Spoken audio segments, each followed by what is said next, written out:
votre première préoccupation est de savoir quelle est la lecture actuelle de la liberté de la presse en Côte d'Ivoire. Effectivement, la liberté de la presse en Côte d'Ivoire a connu des avancées notables, notamment avec l'abandon des peines privatives de liberté pour les délits de presse. Cependant, dans la pratique, les défis persistent. Autocensure, pression économique, indépendance des médias à certains courants politiques et accès limité à l'information d'intérêt public. Il faut aller encore plus loin sur ce point parce que aujourd'hui, il faut dire qu'il y a la loi d'accès à l'information d'intérêt public et aux documents publics. Malheureusement, nous, en tant que journalistes, peut-être même la société civile, ont des difficultés à avoir accès à ces documents. Alors qu'il faut ça pour quand même régulariser la gestion des affaires de l'État.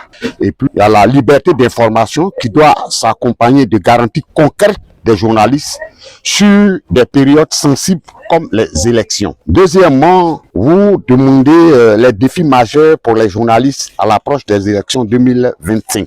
L'un des principaux défis sera d'assurer la couverture impartiale dans un climat souvent tendu et polarisé, comme ce que nous vivons d'ailleurs. Les journalistes devront résister aux pressions politiques et économiques tout en luttant contre la désinformation, notamment les réseaux sociaux, la sécurité des reporters sur le terrain, l'accès équitable aux sources officielles et la formation continue aux journalistes électoraux sont également des enjeux cruciaux. On revient sur l'accès à l'information d'intérêt public. Parce que si le journaliste veut faire correctement son travail et qu'il a un pan d'une information et qu'il veut la recouper auprès d'une autre entité et que cette dernière entité pense que le journaliste appartient à un bord. Donc, lui répondant, ce serait jeter une pierre dans l'eau, voilà, sans résultat, tronqué ou tout ça. Donc, voici un peu les contraintes auxquelles les journalistes sont confrontés. Sinon, les journalistes sont encadrés par la loi. On a le code d'éthique et de déontologie qui,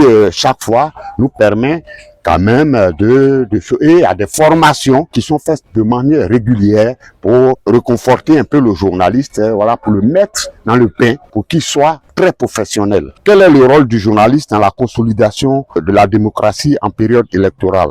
Le journaliste est un acteur clé de la démocratie. Rien ne peut se faire sans le journaliste, sinon on dirait que nous sommes dans le noir. Mais son rôle ne se limite pas à rapporter les faits. Il consiste aussi à les contextualiser, à donner la parole équitablement aux différents camps et à déconstruire les discours de haine. La déconstruction d'un discours de haine dont on parle, c'est de trouver la formule normale. Au cours des meetings, l'homme politique peut balancer un discours de haine, mais il ne revient pas aux journalistes d'être le relayeur de ce discours de haine. Il revient aux journalistes de trouver les mots pour effectivement relater ce que l'homme politique a eu à dire. Mieux, après son texte, il peut faire un hors-texte pour même attaquer l'opposant ou alors le parti au pouvoir qui a eu à tenir un tel langage. Pour dire que non, si vous nous avez invités pour être ici, ce n'est pas pour nous prendre comme des griots, des responsables dont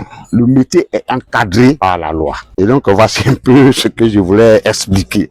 En période électorale, il est garant de la transparence, de la vérité, du droit public à une information fiable. Sa neutralité contribue à apaiser les tensions, à renforcer la confiance des citoyens dans le processus électoral. Il faut dire que de plus en plus aujourd'hui, une chose est claire, c'est que le peuple n'a pas trop confiance aujourd'hui à son administration. Ça, c'est le constat global. Je le dis avec des preuves à l'appui. Aujourd'hui, au niveau de la corruption, nous sommes à 1400 milliards que nous perdons par an. Au niveau de la justice, c'est des problèmes. Au niveau de l'école, voici encore des problèmes. Donc, à ce niveau-là, comment est-ce que vous voulez que l'État, le citoyen lambda ait confiance à l'administration? Le citoyen lambda est obligé de se mettre dans un moule où il devait en sortir parce que il ne sait pas qui peut le soutenir. Celui qui doit le soutenir est contre lui, alors qu'il devait être avec lui. Bon, vous recommandez pour une presse plus libre et responsable en Côte d'Ivoire? Non, il faut consolider l'indépendance des organes de régulation,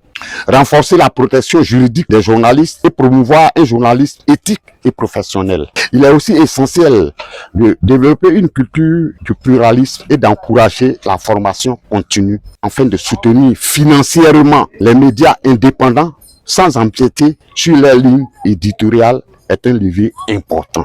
Vous pensez que les médias, les journalistes d'investigation, par exemple, ne font pas un bon travail? Non. Moi, je peux vous dire que les journalistes d'investigation sont la lumière, ils représentent le Seigneur, parce qu'ils travaillent pour la lumière, pour l'éclairage, pour la vérité. Un journaliste d'investigation, un vrai journaliste d'investigation travaille sur un sujet, sur un long moment, pour avoir des documents, pour avoir des preuves qu'il publie. Donc un journaliste d'investigation n'est pas un journaliste qui tombe comme ça du ciel et tout ça. Non, il a appris. C'est un travail vraiment harassant. Ils sont semblables aux médecins parce que le médecin guérit. Le médecin donne la lumière à la famille, donne la lumière au patient dans sa guérison. Même quand le journaliste d'investigation est dans la vérité et que la justice combat cette vérité, mais au moins celui qui a donné son document, qui a été bien traité par le journaliste d'investigation, est soulagé. Parce que vraiment, je voulais